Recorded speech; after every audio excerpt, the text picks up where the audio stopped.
क्या भारत की बढ़ती हुई ताकत किसी को बहुत ज्यादा परेशान कर रही है और उस देश ने भारत को रोकने के लिए तमाम तरकीबें अपनाना शुरू कर दिया। तो डोभाल भी एक्शन मोड में आ गए हैं। क्या चल रहा है, डोभाल ने कमान अपने हाथ में क्यों लिया और ये बेहद खास क्यों हो जा रहा है। जियोपॉलिटिक्स में बहुत कुछ चल रहा है। हमेशा की तरह वर्ल्ड मिरर के इस एपिसोड में जानने को मिलेगा बहुत कुछ, इसलिए वीडियो को अंत तक जरूर देखें। दूध का जला छाछ भी फूक फूक कर पीता है।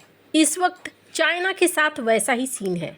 चाइना अपने पूरे जीवन काल में, जब चाइना ने इकोनॉमिक ग्रोथ पकड़नी शुरू की थी, अपनी चालाकियों से चाइना ने इकोनॉमिक तौर पर अपने आप को एक मजबूत देश बना लिया। और उस समय चाइना के पीछे बहुत सारे देश नहीं लगे थे। मौका बहुत अच्छा था कि आराम आराम से वो निकलता चला गया अमेरिका की सह पर अभी वही चाइना क्या चाहता है, वो चाइना इस पूरे इलाके में अपने दबदबे को बनाए रखना चाहता है और कई इलाकों पर क्लेम कर रहा है। लेकिन इस बीच क्या देखने को मिल रहा है कि भारत बहुत तेजी से निकला जा रहा है और ये चीज कोई समझे या ना समझे, चाइना बहुत अच्छे से समझ रहा है कि भारत बड़ी तेजी से कहीं हमारे लिए एक बड़ी मुसीबत न बन जाए। इसलिए चाइना ने एड़ी चोटी का जोर लगाना शुरू कर दिया है। स्क्रीन पर एक आर्टिकल देखिए, एक उदाहरण है कि किस तरीके से चाइना भारत के पीछे पड़ा है। अभी अगर हमारे देश के अंदर बात करें तो ऑटो सेक्टर, रिन्यूएबल सेक्टर में बहुत तेजी से हम आगे नहीं बढ़े हैं। लेकिन भारत सरकार ने क्या किया, PLI स्कीम निकाल दिया ताकि इस तरह की बैटरियों के उत्पादन में, ऑटोमोबाइल्स के उत्पादन में, इलेक्ट्रिक व्हीकल के क्षेत्र में लोग कूदें। भारत सरकार छूट दे रही है और उस छूट का फायदा उठाए। और ये चीज जो शुरू में लग रहा था चाइना को कि शायद भारत सक्सेस नहीं करेगा, इलेक्ट्रॉनिक्स सेक्टर में चाइना ने इस बात को देख लिया कि भारत यहाँ बाजी मार ले गया। अब ये शिकायत लेकर पहुंचे हैं WTO और WTO में या किसी भी बड़ी संस्था में चाइना का दबदबा ठीक ठाक है। WTO में भी दबदबा है। इतने सालों में चाइना ने सेंध लगाकर इन जगहों पर अपना एक स्थान बना लिया है। तो WTO ने भी एक पैनल सेटअप कर दिया है कि हाँ जी, भारत के जो ये चाइना का केस है भारत के ऊपर, उसको लेकर हम जांच करेंगे। क्या PLI स्कीम चाइना के सामानों के लिए ठीक नहीं है? व्यापार के क्या गलत तरीके भारत इस्तेमाल कर रहा है? वैसे तो बड़ी अजीब बात है, जिस चाइना ने भारत के खिलाफ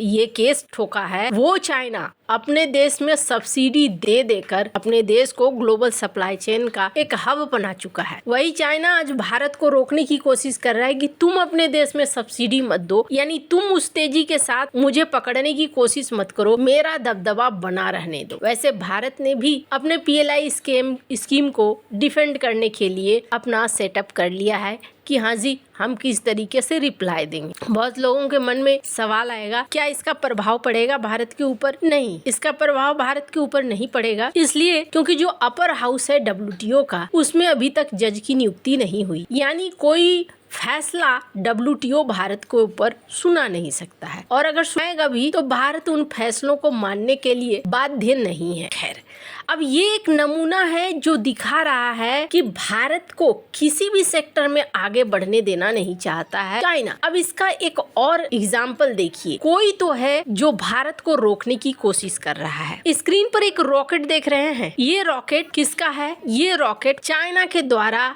पाकिस्तान के सैटेलाइट को छोड़ा गया। और ये पाकिस्तान का सैटेलाइट क्या काम करेगा? पृथ्वी के पहली कक्षा से अवलोकन करेगा, बताएगा कौन कहां कैसे, यानी माना जा रहा है कि ये एक जासूसी सैटेलाइट है जिसे चाइना ने लॉन्च किया। लेकिन भारत में एक पैटर्न देखा गया, भारत के रॉकेट बार बार फेल हो रहे हैं। PSLV C61, C62 2 बार फेल हो गया। और सबसे बड़ी बात ये है कि ये वो है रॉकेट जिसकी सफलता की दर 90 से ऊपर है। अब ऐसे में अचानक से अजीत डोभाल पहुंच जाते हैं। ये मैंने आपको बताया था कि इसरो में पहुंच जाते हैं अजीत डोभाल बिना किसी बड़े तामझाम के। लोगों को बाद में पता चलता है कि ये इसरो पहुंचे थे।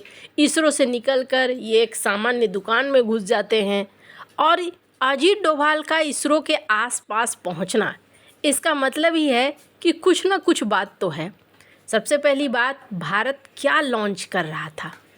भारत लॉन्च कर रहा था आंखें। भारत जिस सैटेलाइट को लॉन्च कर रहा था ये जासूसी सैटेलाइट्स थी और ये एक बार अगर पहुंच जाती अपनी जगह पे तो भारत को हर इन्फॉर्मेशन मिलता, कौन सी सेना कौन सी चीज़ें कहाँ पर हैं। कहा जाता है कि चाइना ने पाकिस्तान को इस मामले में बड़ी मदद की। अभी ईरान को भी कहा जाता है कि ईरान के मामले में भी सैटेलाइट इन्फॉर्मेशन चाइना दे रहा है ईरान को कि अमेरिका के बेस कहाँ है, अमेरिका की तैनाती कहाँ है, अमेरिका के सैनिकों की पोजीशन क्या है। ये बहुत खास है। भारत कुछ ऐसा ही लॉन्च करना चाहता था EOS-09 के जरिए ताकि भारत को भी इस तरीके की इंफॉर्मेशन मिल जाए। पहली बात 12 जनवरी 2026 PSLV C62 इसको जब कक्षा में स्थापित करने की कोशिश किया गया तो रॉकेट का तीसरा चरण चला ही नहीं, जिसके कारण ये समंदर में जाकर गिर गया। फिर PSLV C61 इसमें भी ऐसा ही 18 मई 2025 को देखा गया था और EOS-09 जो लॉन्च करना चाहता था भारत वो